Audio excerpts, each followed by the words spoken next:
এই সেই পানিহাটি, এই সেই গঙ্গানীর, কোথা প্রভু নিত্যানন্দ গৌর প্রেমেতে অধীর। আহা মোরে কি মধুর পানিহাটি গ্রাম, নিত্যানন্দ স্বরূপের রহিবারের স্থান। এই না তরুতলে প্রভু দয়াময়, রঘুনাথে কৃপা কইলা হইয়া সদয়। সেই তরুবর, এই সেই সুরধ্বনি, কৃপা করি দেখা দাও প্রভু নিতাই গুণমণি। ঐতিহ্যময় পুণ্যস্থান পানিহাটি মহোৎসব তলা। Welcome to our channel love to ট্রাভেলের একটি নতুন পর্বে আপনাদের সকলকে স্বাগত। আজ 10ই জুলাই 2025 বৃহস্পতিবার, গুরু পূর্ণিমার দিন। কিন্তু আমরা একটি পবিত্র তিথিকে মাথায় রেখে কিন্তু বেরিয়ে পড়েছি পানিহাটি অঞ্চলের কিছু ধর্মীয় স্থান এবং কিছু দর্শনীয় স্থান আপনাদেরকে ঘুরে দেখানোর জন্য। তো আমরা আজকের এই পর্বটা কিভাবে শুরু করতে চলেছি, তো চলুন প্রথম থেকে শুরু করা যাক।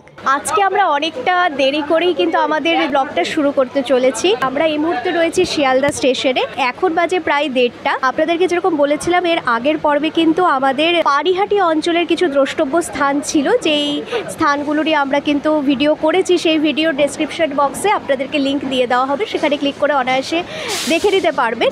তো সেখানের কিছু দ্রষ্টব্য স্থান কিন্তু আমাদের বাকি থেকে গেছিলো, সেই দিন আমরা পুরোটা কভার করতে পারিনি। তো আজকের আমরা প্ল্যান করলাম যে হঠাৎ করে তাহলে কেননা সেই স্থানগুলোই আবার আমরা কভার করা যেতেই পারে। তো সেই উদ্দেশ্যেই কিন্তু আমরা শিয়ালদহ স্টেশন থেকে ব্যারাকপুর লোকালে চেপে পড়েছি। এবার ব্যারাকপুর লোকাল ছাড়বে 1:42-এ। ব্যারাকপুর লোকালে করে কিন্তু আমাদের গন্তব্য হচ্ছে সোদপুর। আর এই শিয়ালদহ থেকে সোদপুরের ভাড়া পড়ছে কিন্তু আমাদের জনপ্রতি 5 টাকা করে। আপনারা সোদপুর স্টেশন 1 নম্বর প্ল্যাটফর্ম দিয়ে বেরিয়ে যাবেন। বেরিয়ে এসে আপনার ডান হাতে যে রাস্তাটা চলে যাচ্ছে, এই ডান হাতের রাস্তাটা দেখুন, এখানে সারি সারি লাইন করে লেখা রয়েছে পানিহাটি ফেরিঘাট। আর এই পানিহাটি ফেরিঘাট পর্যন্ত কিন্তু এই অটোগুলোই যাবে। আর এখানে পানিহাটি ফেরিঘাটের সামনেই কিন্তু হচ্ছে পানিহাটি ইস্কন মন্দির। তো আমরা কিন্তু এখান থেকেই পানিহাটি ফেরিঘাট যাওয়ার এই যে অটোগুলো রয়েছে সোদপুর স্টেশনের কাছে, এখান থেকে কিন্তু আমরা অটো ধরে নিচ্ছি। আমরা কিন্তু সোদপুর স্টেশন থেকে অটো ধরে কিন্তু পানিহাটি ফেরিঘাট পৌঁছে গেছি। এই দেখতে পাচ্ছেন পানিহাটি ফেরিঘাট, একদম গঙ্গা মানে বর্ষাতে যে জল উপচে পড়েছে, এত সুন্দর একটা ভিউজ। আর আমরা কিন্তু পৌঁছে গেছি পানিহাটি ফেরিঘাটে। আর এই পর্যন্ত আমাদের আসতে ভাড়া পড়েছে জনপ্রতি 10 টাকা করে। কিন্তু রাস্তার অবস্থা যা খারাপ, মানে পানিহাটি পৌরসভা অঞ্চলের যে সমস্ত রাস্তাঘাট রয়েছে, সেটা আগরপাড়া বলুন বা সোদপুর বলুন, এতটাই খারাপ। তাই ভিডিওর মাধ্যমে আমাদের প্রশাসনের কাছে অনুরোধ রইল, একটু রাস্তাঘাটের প্রতি নজর দিন। কারণ এত সুন্দর রুট রয়েছে, আমাদের একটা অটো ব্যবস্থা রয়েছে, কিন্তু রাস্তার অবস্থা ভীষণই খারাপ। অল্প বৃষ্টিতেই কিনা এই হচ্ছে হাল। এই ফেরিঘাট সংলগ্ন কিন্তু এই পাশটাতে কিন্তু অনেকগুলো মন্দির রয়েছে। ও পাশটাতে রয়েছে জটিলেশ্বরের মন্দির, আরেকটা যেটি মন্দির রয়েছে সেটা কিন্তু রয়েছে দণ্ড মহোৎসব তলা। তো সেই মন্দিরও আপনাদেরকে ঘুরে দেখাবো। এবং আমাদের আজকের যেটা একদম মূল আকর্ষণ হচ্ছে কিন্তু পানিহাটি ইস্কন মন্দির। তো চলুন আমরা দেখছি যে মন্দির এখন খোলা আছে কিনা এবং আমরা মন্দিরে দর্শন করতে পারছি কিনা। এই হচ্ছে কিন্তু ঐতিহ্যময় পুণ্যস্থান পানিহাটি মহোৎসব তলা। এই পানিহাটি মহোৎসব তলা কিন্তু অনেকভাবেই পবিত্র এবং খুবই একটি ঐতিহাসিক স্থান বটে।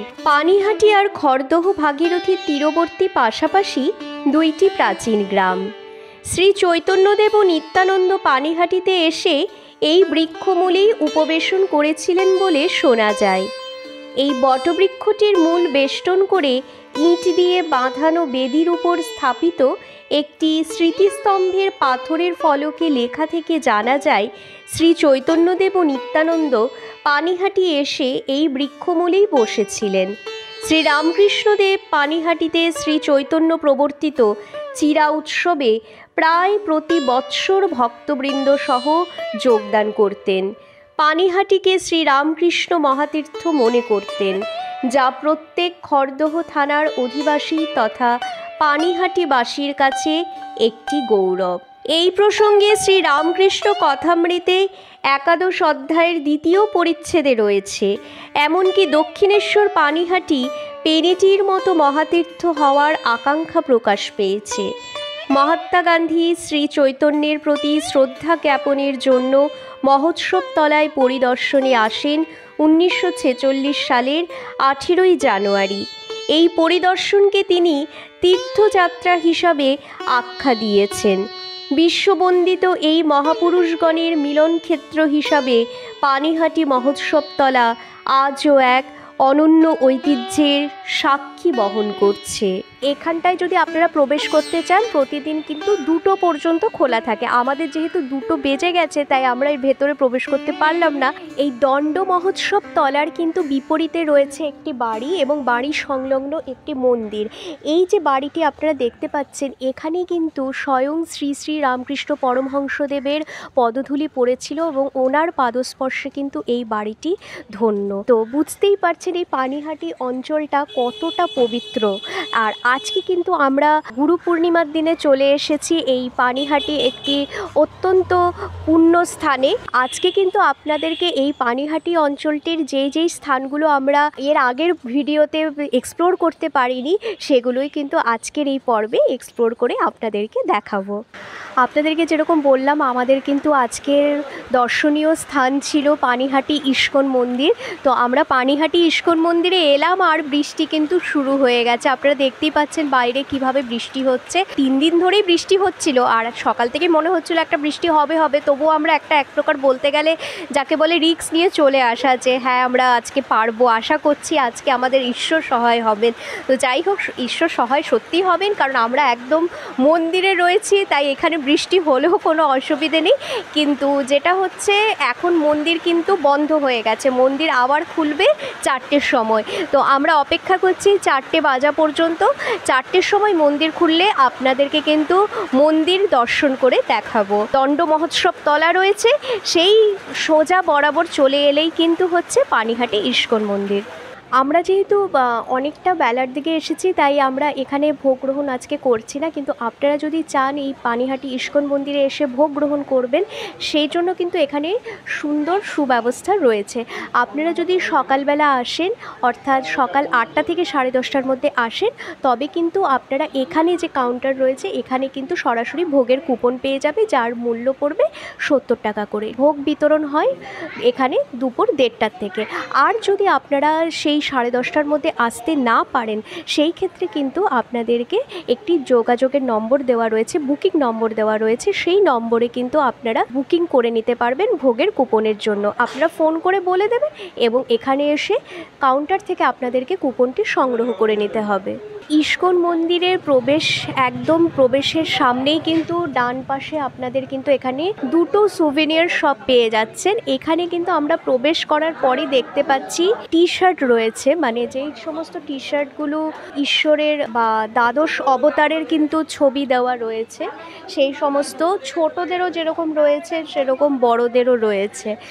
আর এই পাশে কিন্তু রয়েছে যারা ইস্কন মতে দীক্ষিত ওনাদের জন্য কিন্তু এখানে আপনারা মালা পেয়ে যাবেন, তুলসীর মালা যেটা বলে সেই মালা এবং মালাকে রাখার যে ব্যাগ সেই ব্যাগ রয়েছে। এছাড়া আমরা দেখতে পাচ্ছি কিন্তু বিভিন্ন সাইজের শঙ্খ রয়েছে, শাঁখ রয়েছে, জল শঙ্খ রয়েছে এবং যেটা বাজানোর শঙ্খ হয় সেই শঙ্খ রয়েছে। এছাড়া কিন্তু বিভিন্ন সুগন্ধি ধূপ রয়েছে, ধূপকাঠি রয়েছে বিভিন্ন। আর এছাড়া আমরা দেখতে পাচ্ছি শ্রীমদ্ ভাগবত গীতা। শ্রীমদ্ ভাগবত গীতার কিন্তু মোটামুটি কয়েকটি স্কন্ধে রয়েছে। আর রয়েছে কিন্তু শ্রী চৈতন্য চরিতামৃত, কৃষ্ণদাস কবিরাজের শ্রী চৈতন্য চরিতামৃত, মধ্যলীলা, আদিলীলা এবং অন্তলীলা 3টি খণ্ডে কিন্তু শ্রী চৈতন্য চরিতামৃত রয়েছে। আমি যেহেতু বাংলা সাহিত্যের ছাত্রী সেই হিসেবে কিন্তু এই শ্রীমদ্ ভাগবত গীতা হোক বা শ্রী চৈতন্য চরিতামৃত মানে আমরা যারা বাংলা নিয়ে পড়াশোনা করি তারা কম বেশি পড়ে এসেছি মধ্যযুগে। তো এখানে সেটা দেখে মানে শ্রী চৈতন্য চরিতামৃতর বইটা দেখে আমার কিন্তু খুব ভালো লাগলো যে আমরা তো পড়ে এসেছি, এই বই কিন্তু এখানে পাওয়া যাচ্ছে। আর এখানে কিন্তু প্রসাদ দেওয়ার জন্য কিন্তু ড্রাই ফ্রুটস রয়েছে, মেয়েদের পোশাক রয়েছে এবং পুরুষদেরও পোশাক রয়েছে। তো এই সুভিনিয়র শপগুলোতে কিন্তু আমরা একসঙ্গে কিন্তু এখানে বিভিন্ন জিনিস পেয়ে যাচ্ছি। পুজোর সামগ্রী ছাড়াও কিন্তু আমরা পোশাক, বইপত্র সবটাই একসঙ্গে পেয়ে যাচ্ছি। এই হচ্ছে কিন্তু মেন একদম মূল মন্দির কিন্তু ইস্কন মন্দির। এখন 4টের সময় কিন্তু মন্দির খুলবে, সেই খোলার অপেক্ষায় আমরা রয়েছি এবং মন্দির দর্শন করব।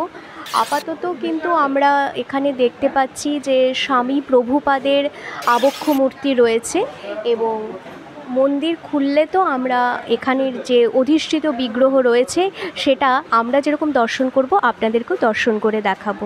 এই পাশটায় কিন্তু একটা খুব সুন্দর নাট মন্দির রয়েছে।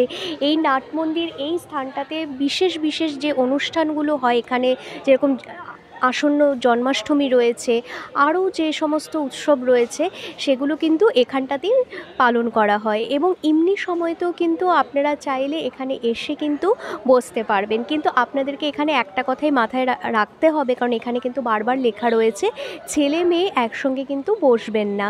তো সেইটা মাথায় রেখে কিন্তু আপনারা এখানে এসে একটু সময় নিরিবিলিতে সময় কাটাতে পারবেন। এছাড়া এই যে নাট মন্দিরটা রয়েছে, এই নাট মন্দিরটা পেরিয়ে গেলে, মানে আমি একটু যদি এগিয়ে আসি, একটা কিন্তু উঁচু বেদির মতো করা রয়েছে। এর কিন্তু দুপাশে রয়েছে দুটো শিব মন্দির। এই বাঁ পাশের শিব মন্দির হচ্ছে গঙ্গাধর, ওই পাশে শিব মন্দির হচ্ছে তারকেশ্বর। তো দুপাশে দুটি শিব মন্দির রয়েছে।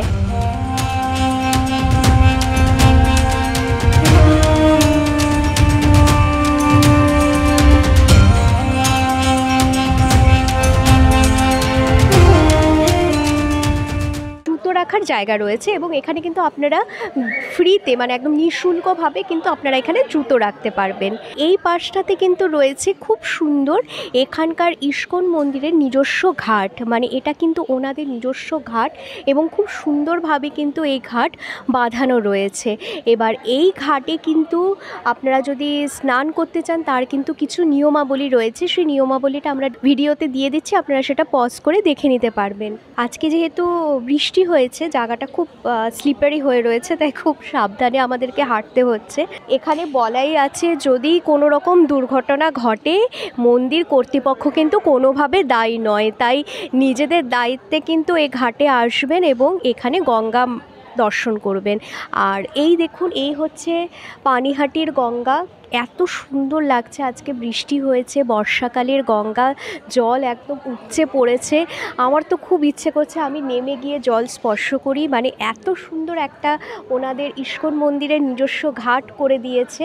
তো এখানটায় কিন্তু আপনারা এসে খুব সুন্দরভাবে নিরিবিলিভাবে এখানটাতে কিন্তু সময় কাটাতে পারবেন। তার মানে কিন্তু এই নয় যে ছেলে মেয়ে একসঙ্গে বসে সময় কাটানো, কারণ এখানে বারবার বিভিন্ন জায়গায় কিন্তু লিখে দিয়েছে, যেহেতু এটা মন্দির, তাই মন্দিরের নিয়ম কিন্তু আপনারা প্লিজ রক্ষা করবেন এখানে এলে।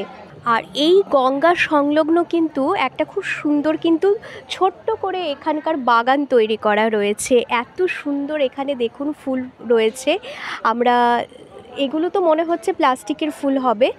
আর এই পাশটাতে অনেকগুলো কিন্তু তুলসী গাছ রয়েছে, আর এখানে কিন্তু তুলসী গাছকে আমরা যেহেতু নিত্যদিন আমরা যারা আমাদের বাড়িতে তুলসী গাছ রাখি, আমরা যখন তুলসী প্রণাম করি বা তুলসী গাছে জল দিই, সেই প্রণাম মন্ত্র কিন্তু এখানে দিয়ে দিয়েছে।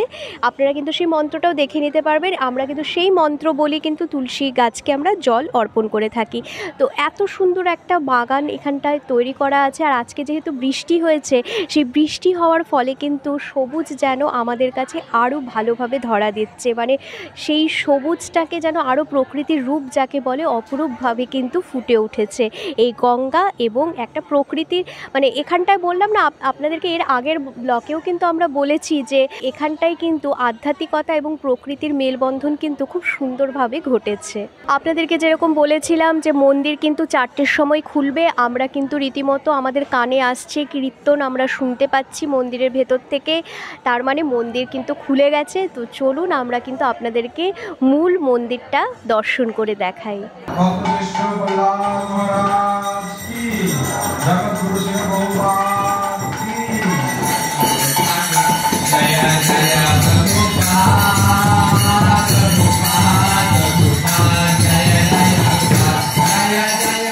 আর আপনাদেরকে যেরকম বললাম আজকে তো গুরু পূর্ণিমার দিন, সেই জন্য খুব ভালো দিনে কিন্তু আমরা এসছি। তো সেই উপলক্ষে কিন্তু আজকে কিন্তু ভক্তদেরও খুব ভালো ঢল নেমেছে এই মন্দিরে। এখানে কিন্তু মন্দিরের যে বিগ্রহ এখানে অধিষ্ঠান করছেন কিন্তু গৌর নিতাই, শ্রী শ্রী মহাপ্রভু চৈতন্যদেব এবং নিত্যানন্দ, অর্থাৎ গৌর নিতাই কিন্তু এখানে অধিষ্ঠান করছেন। আর কিন্তু এখানে রয়েছে ইস্কনের ফাউন্ডার স্বামী প্রভুপাদ শীলের আবক্ষ মূর্তি।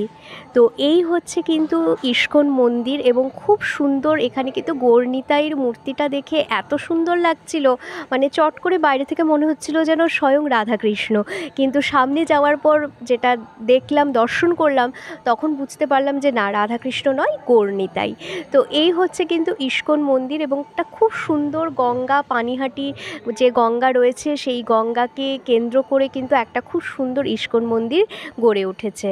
তো এই ছিল কিন্তু পানিহাটি ইস্কন মন্দিরের একটি, মানে আজকের একটা খুব সুন্দর পবিত্র দিনে কিন্তু ইস্কন মন্দিরের দর্শন আপনাদেরকে করিয়ে দিলাম।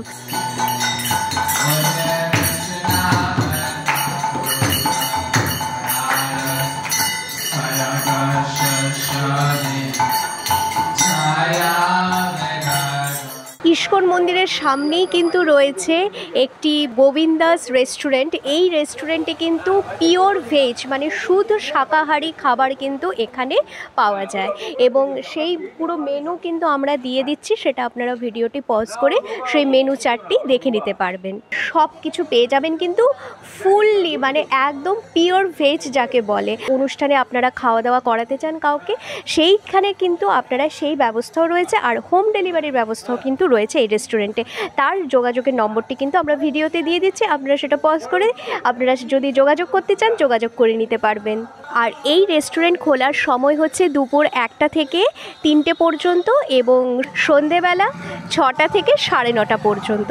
তাই এই খোলার সময়টা মাথায় রেখে কিন্তু আপনারা যদি এখানে খাওয়া দাওয়া করতে চান, পিওর ভেজ খাবার দাবার খেতে চান, তবে কিন্তু পারবেন। একদম খুব সুন্দর এখানে মন্দির রয়েছে, মন্দির দর্শন করে কিন্তু আপনারা এখানে ভেজ খাওয়া দাওয়া করতে পারবেন।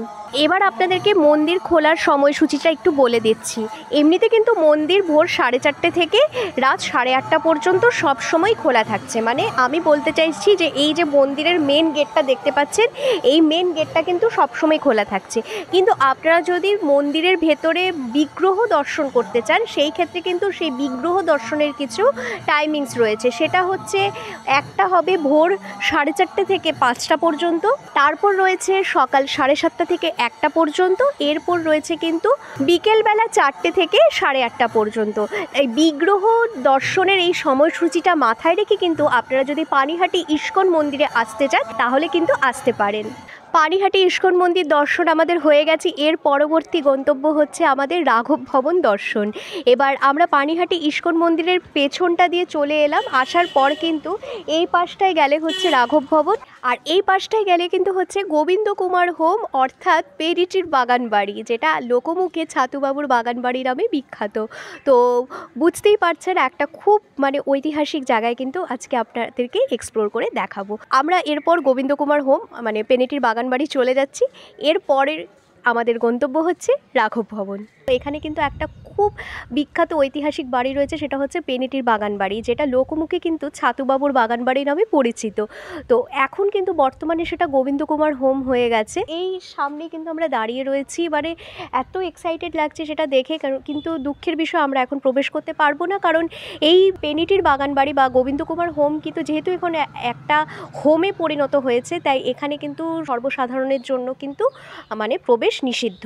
এই গোবিন্দ কুমার হোম বা পেনিটির বাগান বাড়ি কিন্তু শুধুমাত্র 25শে বৈশাখের দিনই কিন্তু সর্বসাধারণের জন্য খোলা হয়। এবার 25শে বৈশাখের দিন কেন, আপনাদেরকে ছোট্ট করে একটু ইতিহাসটা বলে দিই। এখানে কিন্তু স্বয়ং রবীন্দ্রনাথ ঠাকুর এসছিলেন, মানে রবীন্দ্রনাথ ঠাকুরের একবার খুব জ্বর হয়েছিল, তখন কিন্তু রবীন্দ্রনাথ ঠাকুর এইখানে ছিলেন এবং এখানে সেবা শুশ্রূষা পেয়েছিলেন। সেটা কিন্তু জীবন স্মৃতিতে খুব ভালোভাবে উল্লেখ আছে। এই পেনিটির বাগান বাড়িতে কিন্তু রবীন্দ্রনাথ ঠাকুর ছাড়াও কিন্তু আরেকজন স্বনামধন্য আমাদের প্রত্যেকের স্বামী বিবেকানন্দ ওনার পদধূলিও কিন্তু এই পেনেটির বাগান বাড়িতে পড়েছিলেন। তো বুঝতেই পারছেন যে এই পানিহাটি অঞ্চলটা সব দিক থেকে কেন এতটা পবিত্র এবং কেন এতটা বিখ্যাত। তো মানে এই বাড়িটার সঙ্গে কিন্তু খুব ভালোভাবে একটা ঐতিহাসিক মানে যোগসূত্র যাকে বলে রবীন্দ্রনাথ ঠাকুর এবং স্বামী বিবেকানন্দের সঙ্গে কিন্তু জড়িয়ে আছে। আমার কাছে যেটা তথ্য রয়েছে খুব সুন্দর, মানে একটা গঙ্গার পাশে একটা মনোরম পরিবেশে। কিন্তু আপনারা যদি এখানে আসতে চান 25শে বৈশাখের দিন আসলে কিন্তু সকাল থেকে অনুষ্ঠান হয়। আপনারা খুব ভালোভাবে এখানকার হোমের যারা রয়েছেন ওনাদের দ্বারা পরিচালিত অনুষ্ঠান উপভোগ করতে পারবেন, সঙ্গে পেনেটির বাগান বাড়িটাও কিন্তু ঘুরে দেখতে পারবেন। আমরা কিন্তু এই মুহূর্তে রয়েছি রাঘব পণ্ডিতের ভবনে। রাঘব পণ্ডিতের ভবন আমরা যে এত সুন্দরভাবে দর্শন করতে পারবো সত্যি ভাবিনি, হয়তো সত্যি ঈশ্বরের কৃপা ছাড়া আর কিছুই নয়। কারণ গুরু পূর্ণিমার এত পুণ্য তিথিতে একটা পুণ্য স্থানে কিন্তু এই মুহূর্তে আমরা রয়েছি। হ্যাঁ, এখানে সত্যি ক্যামেরা নিষিদ্ধ, কিন্তু এখানকার কর্তৃপক্ষরা আমাদের সঙ্গে এত সুন্দরভাবে সহযোগিতা করলেন, ওনাদের আন্তরিকতায় আমরা সত্যি খুব মুগ্ধ। আমরা আজকে এতই ভাগ্যবান যে এখানে প্রবেশ করার পর কিন্তু আমরা এখানে ভোগও গ্রহণ করতে পারলাম। এই যে রাঘব ভবন, রাঘব ভবনের যে একটি ইতিহাস রয়েছে এবং একটি পুণ্যভূমি, রাঘব ভবনের সঙ্গে শ্রী শ্রী মহাপ্রভু চৈতন্যদেব কিভাবে জড়িয়ে রয়েছে আমরা জানতে কিন্তু সত্যি খুব কৌতূহল। তো চলুন আমরা একটু ওনাদের মুখ থেকেই শুনে নিই। এটা হচ্ছে রাঘবের বাড়ি, রাঘব পণ্ডিতের বাড়ি। অ্যাকচুয়ালি এনার দাদু ছিলেন কর্ণকুব্জ, অর্থাৎ এখন কর্ণাটকের বাসিন্দা। তখনকার সময় বেড়াচাপার জমিদার মানে লক্ষণ সেন এই চারটে পরিবারকে কর্ণাটক থেকে নিয়ে এসেছিলেন। তার মধ্যে রাঘবের দাদু একজন, দেবী গঙ্গাপ্রসাদ চতুর্বেদী, তার ছেলে হচ্ছে দেবী প্রসাদ চতুর্বেদী, তার ছেলে হচ্ছে রাঘব পণ্ডিত। রাঘব পণ্ডিতের দাদুকে এই বাড়িটি বেড়াচাপার জমিদার দিয়েছিলেন তাকে বসবাস করার জন্য। তো রাঘব পণ্ডিতের দাদুর এক ছেলে দেবী প্রসাদ চতুর্বেদী, দেবী প্রসাদ চতুর্বেদী এক ছেলে হচ্ছেন রাঘব পণ্ডিত। এদের ওনার কোনো বংশধর নেই। ওনাদের বাল্য বিধবা বোন দয়মন্তী দেবী 8 বছর বয়সে বিধবা হয়েছিলেন দয়মন্তী দেবী। তখনকার দিনে তো কম বয়সে কৌলিন্য প্রথা ছিল, সেই অনুযায়ী হয়েছে। এই হচ্ছে কিন্তু রাঘব পণ্ডিতের সমাধিস্থল। রাঘব পণ্ডিতকে কিন্তু এখানেই সমাধিস্থ করা হয়েছিল। আর এই সমাধিস্থলের নাম হচ্ছে কিন্তু মাধবী কুঞ্জ বা মাধবী বিতান। রাঘব পণ্ডিতের বাড়ির সম্পূর্ণ ইতিহাস এবং মন্দির পরিদর্শনের পুরো ভিডিও আগামী পর্বে আসতে চলেছে। ভিডিও বড় হয়ে যাওয়ার দরুন আলাদাভাবে আপনাদের কাছে উপস্থাপন করছি। লাগবে টাকা দেবেন গৌরী সেন, এই প্রবাদ তো অনেক শুনেছেন, কিন্তু জানেন কি ওনার বংশধর মণি সেনের বাড়ি এই পানিহাটি অঞ্চলে অবস্থিত। এমনকি স্বয়ং শ্রী শ্রী রামকৃষ্ণ পরমহংসদেবের পায়ের ধুলি পড়েছিল এই বাড়িতেই। চলুন মণি সেনের বংশধরদের কাছ থেকেই শুনে নিন। তারই এটা ঠাকুরবাড়ি, তার 5টা ঠাকুরবাড়ি আছে। একটা এই পানিহাটি, একটা আগরপাড়া, একটা একচাকা, একটা পান্ডুয়া, একটা নবদ্বীপ। তারপরে তারই বংশধর মণি সেন। মণি সেনের সঙ্গে রামকৃষ্ণদেবের ভাব ছিল। তিনি এখানে যখন আসতেন তার বন্ধু ছিলেন, যখন আসতেন তখন রামকৃষ্ণদেব এখানে আসতেন, বিশ্রাম করতেন। অনেকবারই রামকৃষ্ণদেব এখানে এসেছিলেন। সকালবেলা 8টায় ভোগ হয় বাদ্যভোগ, আর একবার 1:30টার সময় অন্নভোগ, আর একবার হয় 5টার সময় একটু বাল্যভোগ, আর তারপরে রাত্রিবেলা লুচি তরকারি দুধ এইসব দিয়ে ঠাকুরকে ভোগ দিয়ে মন্দির বন্ধ করে দেওয়া। এই মণি সেনের বাড়ির ইতিহাস ও অনেক অজানা তথ্য জানতে আমাদের চ্যানেল ফলো করুন, সাবস্ক্রাইব করে রাখুন। খুব শীঘ্রই পুরো ভিডিও আসছে। আমরা কিন্তু একদিনেই 3টি স্থান দর্শন করেছিলাম। আপনারাও কিন্তু একসাথে একই দিনে ঘুরে নিতে পারবেন এই 3টি স্থান, কিন্তু ভিডিও বড় হয়ে যাওয়ার দরুন পৃথকভাবে ভিডিও দিচ্ছি যাতে আপনারাও জানতে পারবেন অনেক অজানা তথ্য। তো এই ছিল আমাদের আজকের পর্ব। আপনারাও যদি এখানে পানিহাটি অঞ্চলে আসেন তাহলে পানিহাটি ইস্কন মন্দিরের পাশাপাশি কিন্তু এই রাঘব ভবনটি অবশ্যই দর্শন করবেন, কারণ এটি কিন্তু সত্যি খুব দর্শনীয় স্থান, আর এখানে আসলে কিন্তু আপনাদেরও খুব ভালো লাগবে। তো এই ছিল আমাদের আজকের এই পর্ব। আগামী দিনে আরও নিত্য নতুন পর্ব নিয়ে আপনাদের সঙ্গে হাজির হব। ভালো থাকবেন, আর আমাদের ভিডিওটি ভালো লেগে থাকলে প্লিজ লাইক করবেন এবং প্রচুর প্রচুর শেয়ার করবেন এবং কমেন্ট করবেন। আর আমাদের চ্যানেল আপনারা যারা এখনও সাবস্ক্রাইব করেননি তারা দ্রুত সাবস্ক্রাইব করে ফেলুন লাভ টু ট্রাভেল, এবং পাশে দেওয়া বেল আইকনটি প্রেস করে অল নোটিফিকেশন অন করে দিতে একদম ভুলবেন না পরবর্তী সমস্ত আপডেট পেতে।